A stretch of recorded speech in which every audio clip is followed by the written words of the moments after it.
70% of adults vaccinated by the 4th of July. That was the president and the governor's goal. And yesterday, we told you that Virginia reached the vaccination rate, but there's still a lot of work to be done here in Southwest Virginia. 10 News reporter Annie Schroeder joins us now live in the studio tonight. So, Annie, vaccine hesitancy is very much a real thing here in our portion of the Commonwealth. Yeah, Lindsay, that's exactly right. It's something we've been talking about for months now. Now, most counties here in Northern Virginia are well past their vaccination rate. And then we're going to give you a look at what other cities and counties here in Virginia are. They're still at 50% or less of that vaccination rate. Healthcare leaders say there are a number of reasons why people are still not choosing to get the shot, and it could have long-term impacts across the state.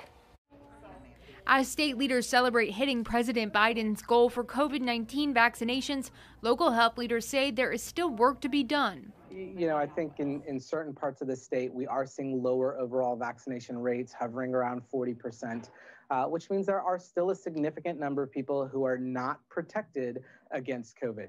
While portions of Northern Virginia, Richmond, and Charlottesville have all relatively high vaccination rates, most counties in Southwest Virginia still only have anywhere between 30 to 50% fully vaccinated. Some of our districts are really lagging.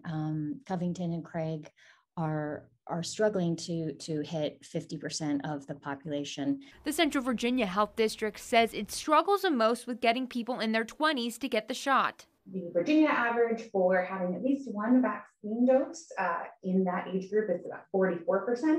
The Lynchburg area is at about 20%.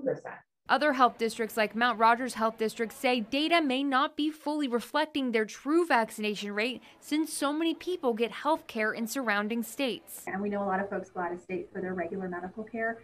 So we know that some of our vaccination numbers of those in our region that have been vaccinated are not truly reflected on VDH's website. But still, state leaders say the road to herd immunity still runs long, and they will continue to encourage every Virginian to take advantage of how accessible the vaccine is right now.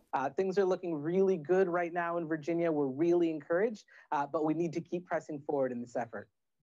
And while case numbers are the lowest they have been since March of 2020, state leaders expect vaccination efforts to continue for the rest of the year and even into next. In the studio tonight, Annie Schroeder, 10 News, working for you.